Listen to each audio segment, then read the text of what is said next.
바울은 에베소서의 시작을 찬송과 기도로 열었습니다. 1장에서 우리가 왜 찬송할 수밖에 없는 존재인지, 우리가 해야 할 기도가 무엇인지 명백하게 밝히고 있습니다. 오늘 1장 16절을 다시 보시면 바울이 이렇게 얘기합니다. 너희를 인하여 감사하기를 마지 아니하고 내가 기도할 때에 너희를 말하노라. 여기서 찬송과 기도와 더불어 나오는 것이 감사입니다. 사실 하나님을 찬송하고 하나님께 기도하면서 우리의 마음에서 우러나올 수밖에 없는 것이 무엇이냐면 감사입니다.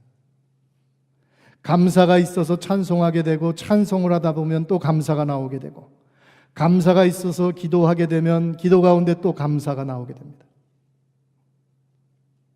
그런데 바울이 지금 무엇 때문에 감사한다고 해요?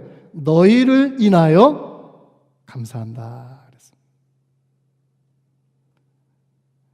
바울이 다른 것을 통해서 감사하는 게 아니라, 사도 바울은 지금 감옥에 있음에도 불구하고 에베소 교회를 향해서 편지를 쓰면서 에베소 교회 성도들을 생각하니까 에베소 교회 성도들 자체 때문에 감사하다는 거예요.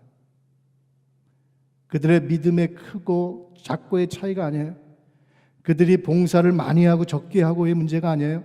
성도 자체됨, 교회 자체됨, 그 정체성 자체 때문에 바울은 기도하고 있고 감사하고 있어요.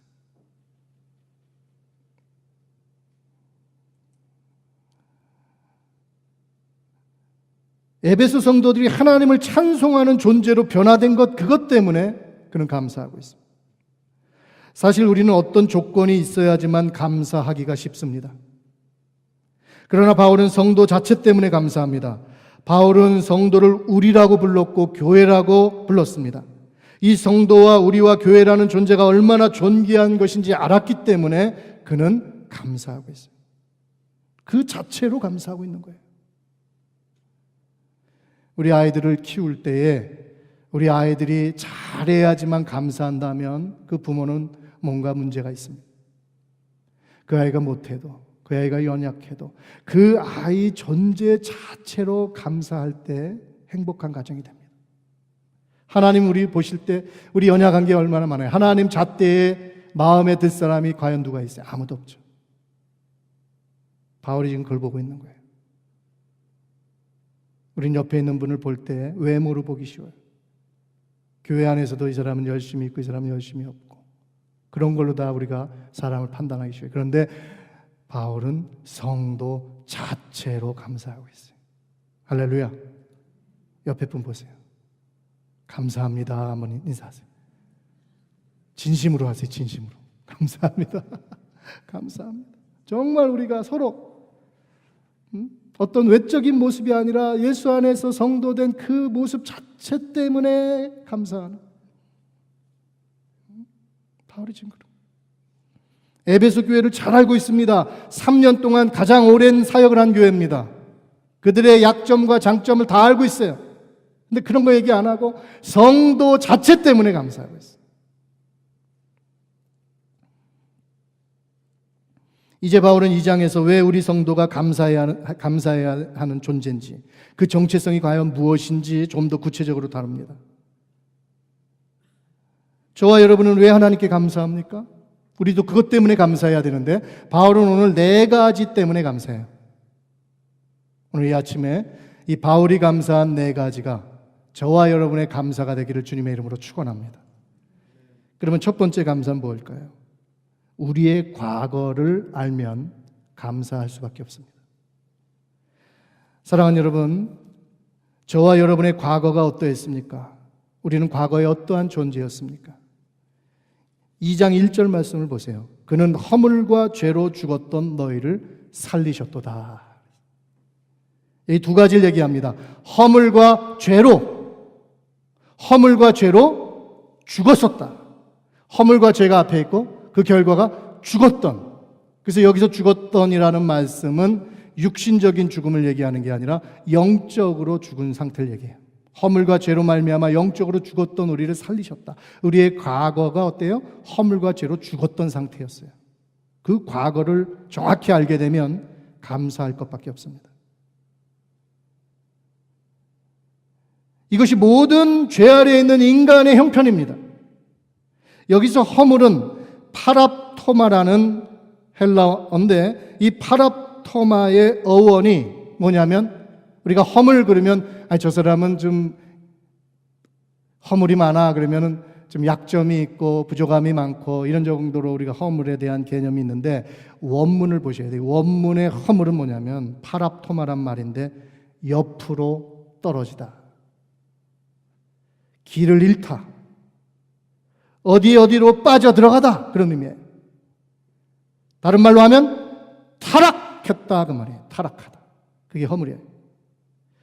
곧 창조 때 예수님의 형상을 갖고 있다가 죄로 인해 그 형상이 깨지고 추락해서 타락한 죄의 종이 된 상태를 말하는 거예요. 그게 허물이에요. 또 여기서 죄라 그랬습니다. 죄는 하마르티아라는 단어입니다. 죄를 헬라어로 얘기하면 그 정도는 알고 계셔야 돼요. 하마르티아. 이 하마르티아라는 말인데, 이 하마르티아는 원뜻이 뭐냐면 관역이 있어요. 관역. 이 관역을 맞추지 못하고 관역을 빗나가다. 그게 죄입니다. 하나님이 우리가 살게 하신 관역이 있습니다. 정확한 코스가 있습니다. 정확한 길이 있는데 그 길을 빗나간 거예요. 딴 길로 간 거예요. 그게 죄입니다. 미국에 살면서 저는 개인적으로 두 곳을 가게 되면 속으로 은혜를 받고 속으로 웃어요. 감사해요. 하나는 칙필레입니다. 최근에 칙필레의 회장 창립자인 투르엣 캐시가 지난 9월 8일 93세의 나이로 하나님의 부르심을 받았습니다. 그래서 이 칙필레의 이 창업자인 이 사람에게 생전에 기자가 물었습니다. 왜 칙필레는 일요일마다 문을 닫습니까? 그렇게 물었어요. 그의 대답은 그것은 하나님에 대한 무언의 증언입니다. 그렇게 대답했습니다. 곧 하나님의 말씀대로 살 때에 하나님이 함께 하신다는 것을 실천적으로 보여준 삶을 그가 사는 거예요. 일반적으로 패스트푸드는 연 매출액의 14%가 일요일 장사에서 나온다 그럽니다. 연 매출의 14%가 일요일 장사에서 나온대요. 그런데 칙필레는 1946년 창립된 후부터 이제까지 주일마다 문을 닫았습니다.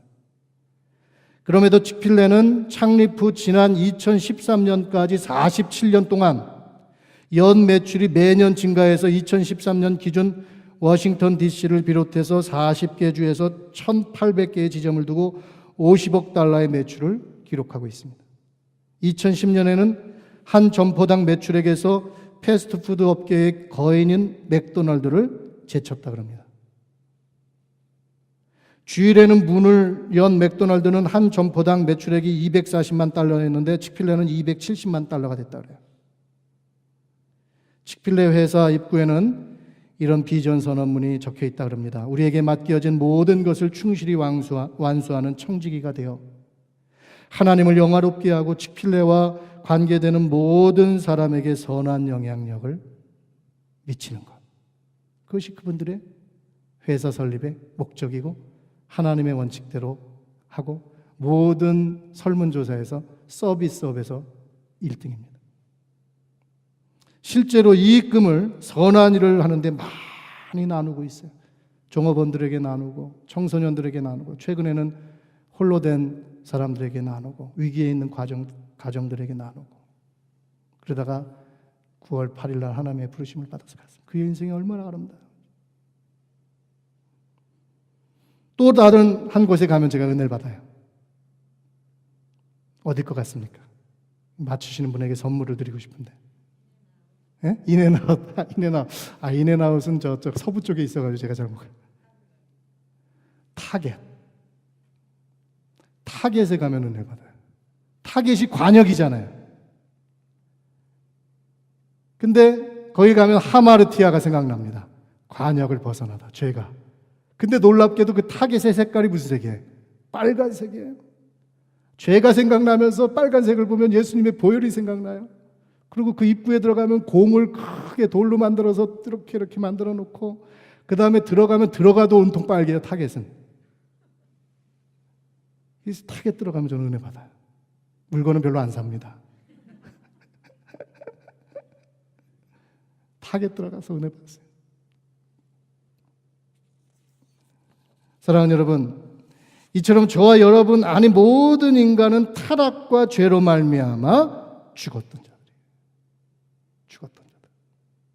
여기서 죽었다는 것은 영적 죽음을 말합니다. 육신은 살아있으나 영이 죽어있는 상태를 말합니다. 그런데 바로 이 죽었던 상태에 있었던 우리를 어떻게 하셨다고 하세요? 살리셨다 그랬습니다. 2절과 3절 앞부분에 보십시오. 2절과 3절 보시면 그때에 전에는 이렇게 기록하고 있습니다. 곧 허물과 죄로 죽었던 때 우리의 과거를 말하고 있습니다. 다시 말씀드리면 거듭나기 전에 인간의 모습입니다. 여기서 그 모습을 구체적으로 말씀하시는데 그러면 그때의 전에는 그 과거의 우리 인간의 모습이 어때요? 2절 보세요. 그때에 너희는 그 가운데서 행하여 이 세상 풍조를 따르고 공중의 권세 잡은 자를 따랐으니 곧 지금 불순종의 아들들 가운데서 역사하는 영이라. 과거에 어떠했다는 거예요? 그 가운데서 행했다. 허물과 죄 가운데서 행했다. 아무도 예외가 없어요. 죄 아래에 있는 모든 인간은, 그리스도 바깥에 있던 모든 사람은 다 이 허물과 죄 아래에서 그 가운데서 산 것입니다. 그리고 세상의 공중권세 잡은 자를 따라 살았다 그랬어요. 사탄이죠. 사탄을 따라 사는 거예요. 아담과 하와가 하나님의 말씀을 버리고 사탄의 말을 따랐던 그 길, 그 풍조를 따라서 산 것입니다.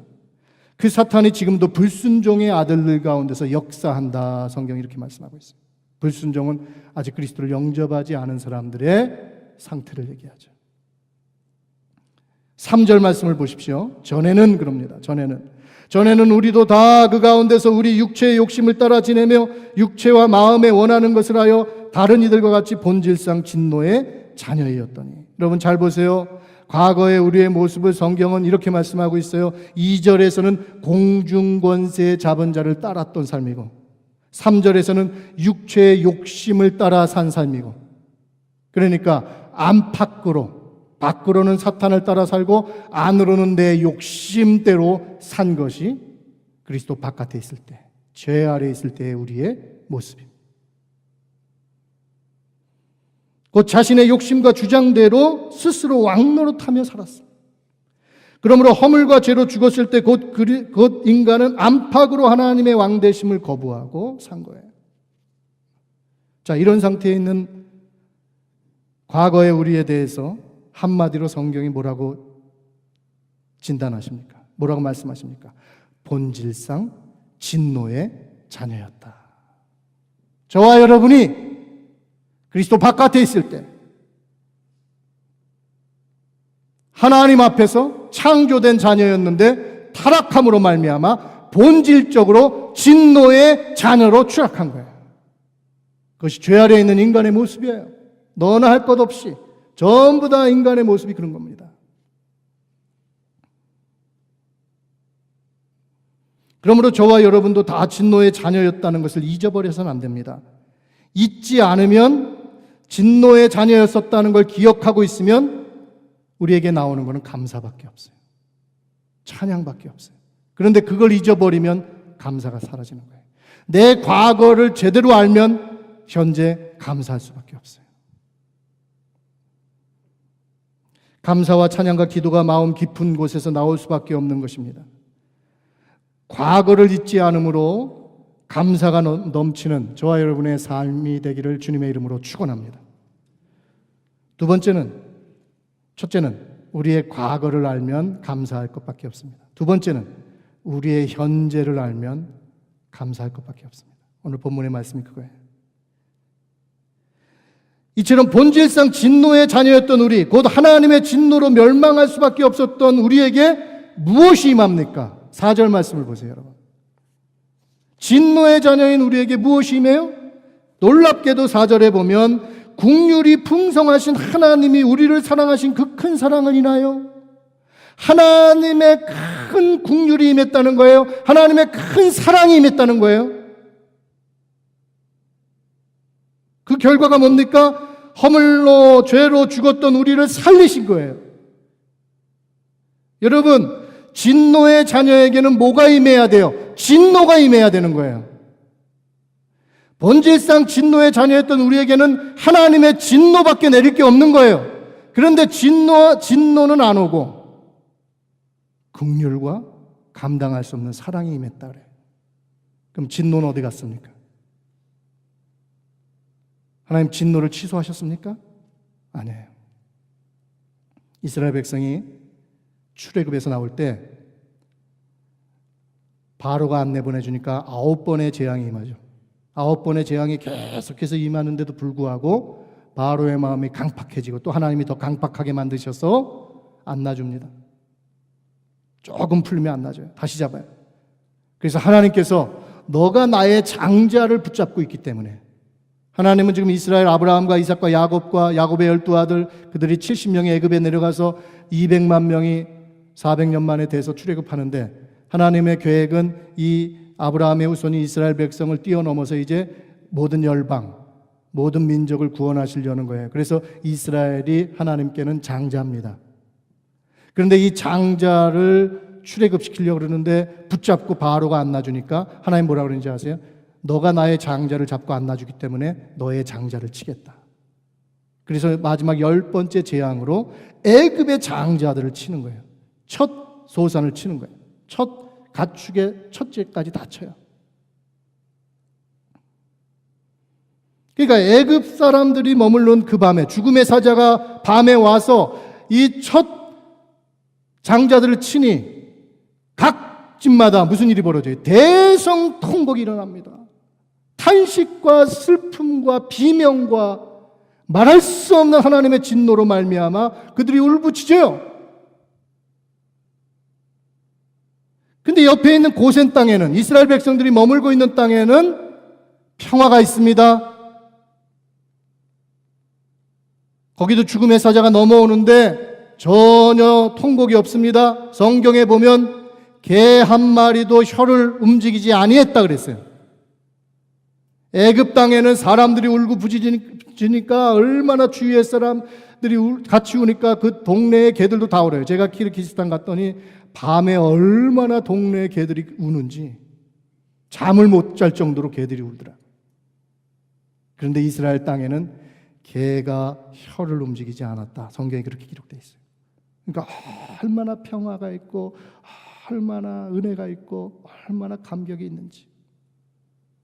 하나님 편에서 볼 때는 애굽 사람들이나 이스라엘 사람들이나 똑같은 죄인입니다. 그런데 애굽에는 진노가 쏟아졌고 이스라엘은 진노가 쏟아지지 않았어요. 하나님의 은혜가 임했고 하나님의 긍휼이 임했고 하나님의 사랑이 이스라엘 백성 지역에 임한 거예요. 그럼 하나님의 진노는 어디 갔습니까? 이스라엘 백성들의 죄에 대한 하나님의 진노는 어디 있습니까?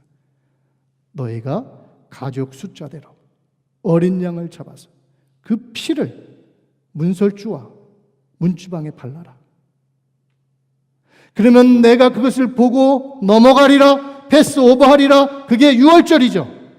진노가 없어진 게 아니라, 진노를 외면하신 게 아니라, 진노를 쏟지 않으신 게 아니라 어린 양이 진노를 쏟아 받은 거예요.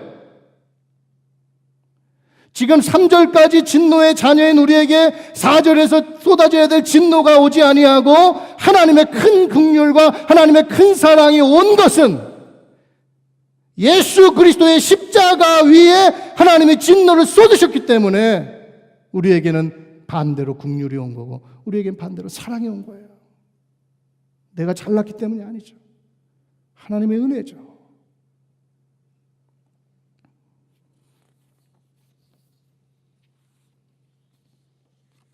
오늘 본문 말씀에 이렇게 얘기합니다. 5절 보세요. 허물로 죽은 우리를 그리스도와 함께 살리셨다. 우리가 십자가에서 예수님이 죽으셨지만 거기에 내 옛사람도 죽은 거예요. 그리고 예수님이 부활하실 때 나도 일으켜 세우신 거예요. 내 영을 살리신 거예요. 그게 죽었던 우리를 살리시고 과거의 허물과 죄로 죽었던 우리를 현재 예수 그리스도의 십자가의 보혈로 하나님의 긍휼과 사랑이 임함으로 우리를 살리신 거예요. 그게 우리의 현재 상태입니다. 진노의 대상에서 사랑과 긍휼의 대상으로 바뀌고 그리스도와 함께 죽고 함께 산 것이 바로 여러분의 현재 모습입니다. 누구 때문이에요? 예수님 때문이에요. 그래서 이 에베소서에서는 계속 in Christ, 그리스도 안에서, 그리스도로 말미암아, 다른 길은 없어요. 진노가 긍휼로 바뀌는 것은 예수 안에서밖에 없는 거예요. 예수님 때문에 그렇게 우리의 처지가 진노의 대상에서 은혜의 대상으로 180도 바뀐 겁니다. 이 은혜를 아는 성도는 감사할 수밖에 없지요. 찬양할 수밖에 없죠. 여러분 생각해 보세요. 자기 아들에게 진노를 다 쏟으시고 우리에게는 긍휼을 쏟으신 아버지를 생각해 보세요. 여러분이 여러분의 아들을, 다른 청년을 대신해서 다른 여러분 아들 또래의, 자녀 또래의 아들을 살리려고 여러분의 아들을 줄 수 있어요? 죽일 수 있어요? 하나님 그렇게 하신 거예요. 누가 우리를 위해서 그렇게 하십니까? 누가 우리를 그토록 사랑해 주십니까? 하나님 아버지밖에는 없어요. 이것이 바로 은혜입니다. 이것이 현재 받은 우리의 은혜. 그래서 하나님께 감사할 수밖에 없습니다. 과거를 알면 감사할 수밖에 없고 현재의 성도가 어떤 성도인지 알게 되면 감사할 수밖에 없습니다. 세 번째로 우리의 미래를 알면 감사할 수밖에 없습니다. 허물과 죄로 죽었던 우리를 다시 살리시고 일으키신 후에 더 나아가 어떻게 하신다고 그러세요? 6절 말씀을 보세요. 또 함께 일으키사 그리스도 예수 안에서 함께 하늘에 앉히시니 그랬습니다. 사랑하는 여러분, 지금 길을 잃고 옆길로 추락했던 우리를, 관역을 빗나갔던 우리를 위해 예수님이 내려오셔서 어떻게 했어요? 함께 죽으시고 함께 다시 사시고 함께 일으키시고 함께 하늘에 앉히신다 그랬어요. 우리의 미래는 하늘에 앉는 겁니다. 이것이 어떻게 가능합니까? 죄인 중에 죄인인 우리를 위해 아무 죄 없으신 하나님의 아들이 인간이 되시고 함께 죽으시고 함께 부활시키시고 함께 하나님 보좌에 앉게 해주시는데, 여기서 함께 하늘에 앉히신다는 것은 우리가 계속해서 은혜를 나누었지만 상속자가 되게 하신다는 거예요.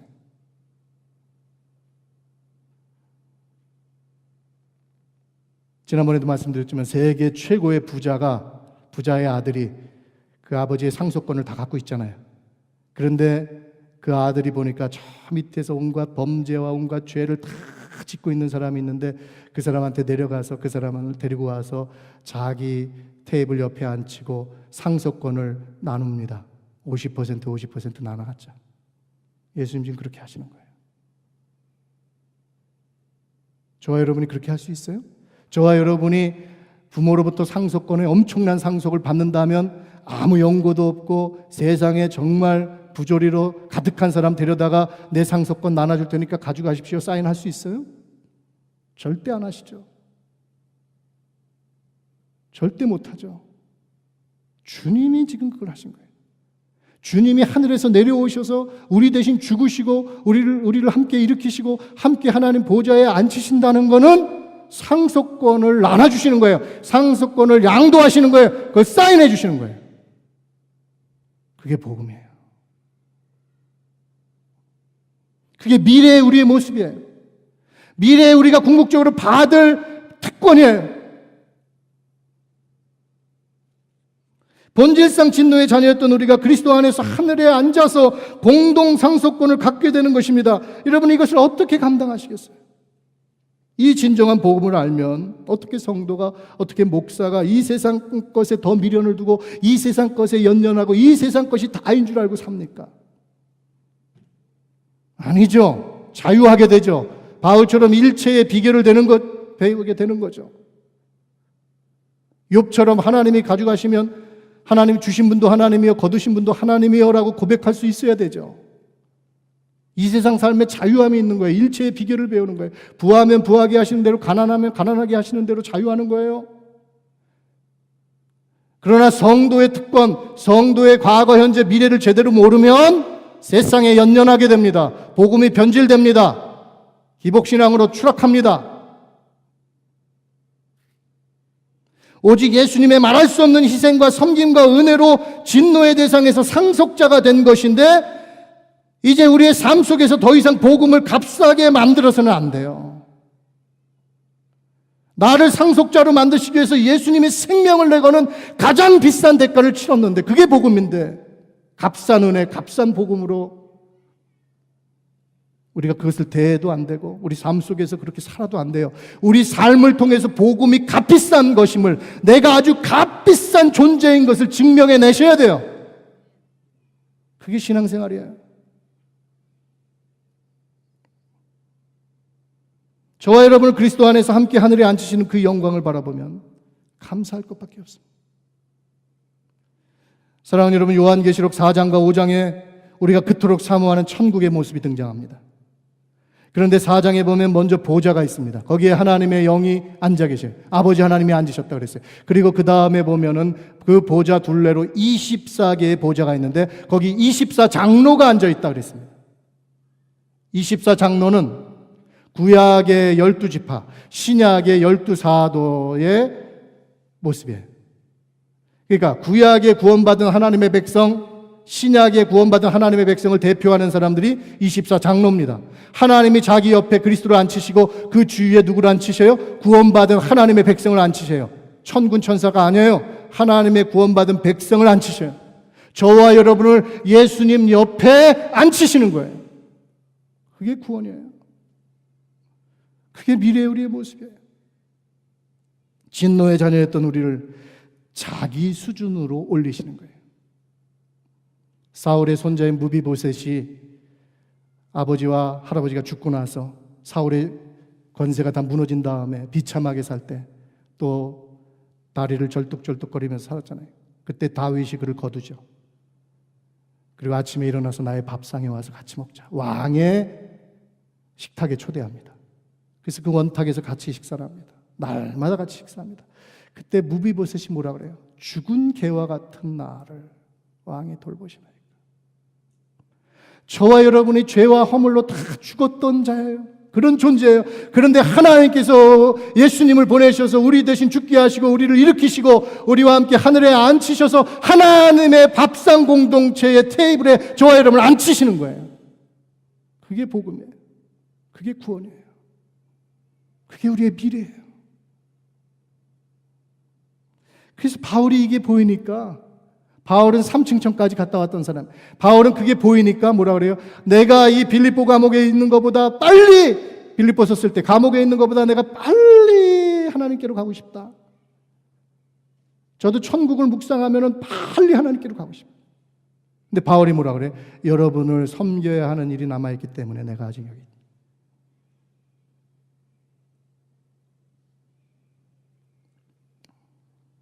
정말 성도가 과거의 눈이 열리고 현재의 눈이 열리고 미래의 눈이 열려서 하나님의 구원 역사를 바르게 보게 되면요, 천국을 사모할 수밖에 없게 돼요. 이 땅의 삶도 존귀하지만 정말 천국을 사모할 수밖에 없대요. 그럼 이 땅의 삶은 무의미하냐? 그게 아니죠. 이 땅에서 아직도 주님 모르는 영혼들, 이 복음을 모르는 영혼에게 끊임없이 복음을 전하고 선교적 사명을 감당하다 가는 거죠. 그게 진짜 성도의 삶이죠. 세상 사람들하고 똑같이 세속적 가치관을 갖고 사는 것이 아니라 이제는 하늘의 가치를 갖고 사는 것이 성도의 삶입니다.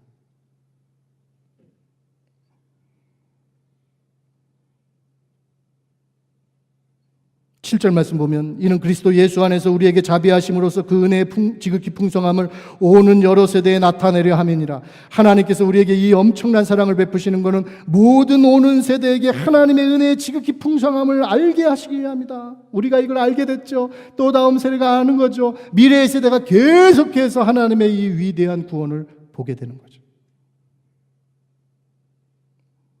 성육신과 십자가와 부활과 승천으로 진노의 자녀가 공동상속자의 자리로 나아가게 된 것이 하나님의 자비와 은혜의 지극히 풍성함이 우리에게 온 것입니다. 하늘에 속한 모든 풍성한 은혜가 우리 가운데 임한 겁니다. 이 감당할 수 없는 은혜가 오늘 우리에게 나타난 것이고 우리가 어떤 존재인지 어떻게 될 것인지 알게 되므로 그저 감사의 삶을 사는 저와 여러분 되기를 주님의 이름으로 축원합니다. 마지막으로 모든 것이 선물임을 알면 감사할 수밖에 없습니다. 우리가 한 가지 잊지 말아야 할 것이 있어요. 그것은 착각하지 말아야 된다는 겁니다. 우리가 얼마나 착각을 잘하는지 몰라요. 8절과 9절 말씀 보세요. 너희는 그 은혜에 의하여 믿음으로 말미암아 구원을 받았으니 이것은 너희에게서 난 것이 아니요 하나님의 선물이라. 행위에서 난 것이 아니니 이는 누구든지 자랑하지 못하게 함이니라. 곧 구원은 가장 먼저 하나님의 은혜가 온 것이고 그 다음에 그 은혜 속에서 자신의 허물과 죄 그리고 자신이 주인 노릇하던 악을 보고 회개하고 십자가의 복음을 수납함으로 믿음으로 구원을 받는 거예요. 믿음이 먼저 있는 것이 아니라 은혜가 먼저 있는 거예요. 선행하는 은혜가 있고 우리가 죄를 알고 고백하고 회개하는 믿음의 수납이 있는 건데 받아들임이 있는 건데 이 모든 것조차도 하나님의 은혜 속에 포함되어 있는 거예요. 그래서 은혜로만 들어가고 은혜로만 서는 겁니다.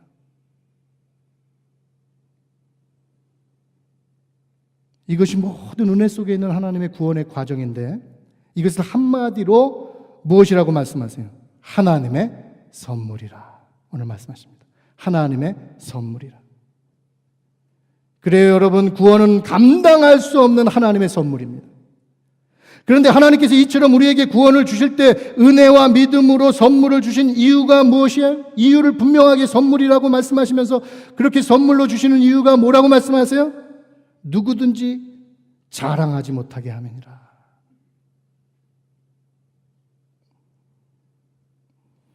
크리스마스 때가 되면 집집마다 크리스마스 추리를 해놓죠. 아이들하고 같이 준비하시죠. 그리고 크리스마스 이브 날 뜯을 선물을 그 나무 밑에 아이들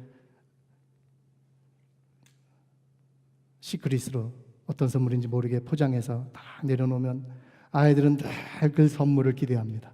저거 빨리 열어보고 싶어서. 그때까진 좋아요. 그때까지 은혜가 넘쳐요. 근데 당일이 돼서 선물을 연 다음부터 문제가 심각해집니다. 나는 저거 갖고 싶고 나는 이거 갖고 싶고 선물을 비교하기 시작해요. 저 선물이 더 낫다고 생각해요. 거기에 비극이 있는 겁니다. 하나님 나에게 주신 선물, 구원의 선물, 하나님 나에게 주신 은사, 하나님 나에게 주신 달란트, 그 고유한 특권, 그거를 감사할 줄 알고 소중히 여길 줄 알고 귀하게 여길 줄 알아야 되는데 저 사람께 더 나은 것 같고 저 사람이 더 귀한 것 같고 여러분 자체가 선물인 줄 믿습니다.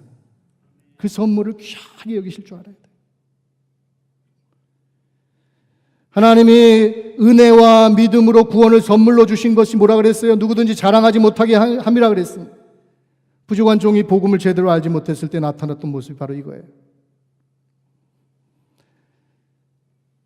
제가 하나님과 예수님과 성령님과 감당할 수 없는 은혜 속에서 감사하는 것보다는 나를 자랑했습니다.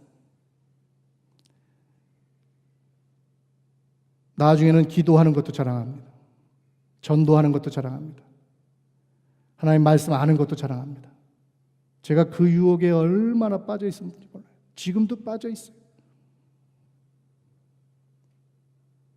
하나님 주신 선물이고 하나님 주신 은혜인데 결국은 나를 자랑하고 있고 결국은 나를 높이고 있어요.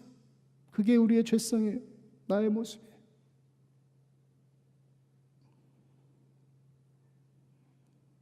우리가 얼마나 연약한 존재인지 모릅니다. 본질 십자가의 은혜는 있고 나의 doing을 자랑하고 있어요. 그러면 그 순간 나로 말미암아 은혜도 복음도 값싼 은혜, 값싼 복음으로 전락하는 거예요. 나를 드러내는 순간, 나를 자랑하는 순간 복음이 나에게서 사람들에게 비춰질 때는 값싸게 보여지는 거예요. 그러나 내가 온전히 죽고 온전히 십자가만 높이고 온전히 예수 그리스도만 높이고 온전히 하나님만 높이고 겸손하게 주님께만 영광 돌리면 이 모든 것이 하나님의 은혜입니다. 하나님이 하셨습니다라고 고백하면 복음이 비싸지는 거예요. 은혜가 비싸지는 거예요.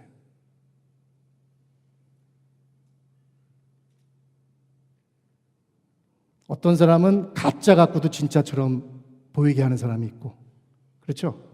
어떤 사람은 진짜를 갖고 있는데 가짜처럼 보이게 하는 사람이 있어요. 우리는 진짜 갖고 진짜로 보이게 하는 여러분의 삶이 되시기를 주님의 이름으로 축원합니다. 나 때문에 복음이 값싸지면 안 돼. 나 때문에 은혜가 값싸지면 안 돼. 내가 영광 받으면 값싸지. 내 수준만큼 값싸지는 거예요.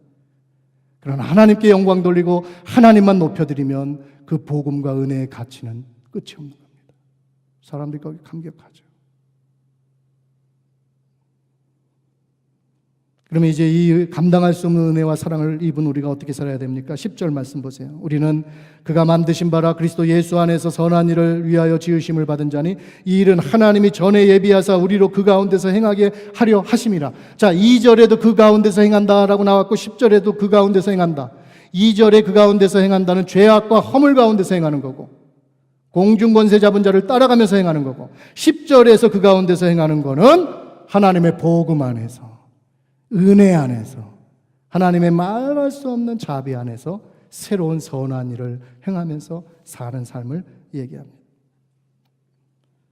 사랑하는 여러분, 예수님을 온전히 만나 자신의 과거와 현재와 미래를 바라볼 수 있는 여러분 되시기를 주님의 이름으로 축원합니다. 그리고 이 모든 것이 선물임을 누리는, 그 선물임을 고백하는, 그래서 주님만을 높여드리는 저와 여러분의 삶이 되기를 주님의 이름으로 축원합니다. 그래서 우리의 삶을 통해서 복음이 값비싸고 은혜가 값비싸고 하나님의 성도의 삶이 값비싼 보물임을 예수 안 믿는 사람들에게 보여주시기를 주님의 이름으로 축원합니다. 기도하겠습니다.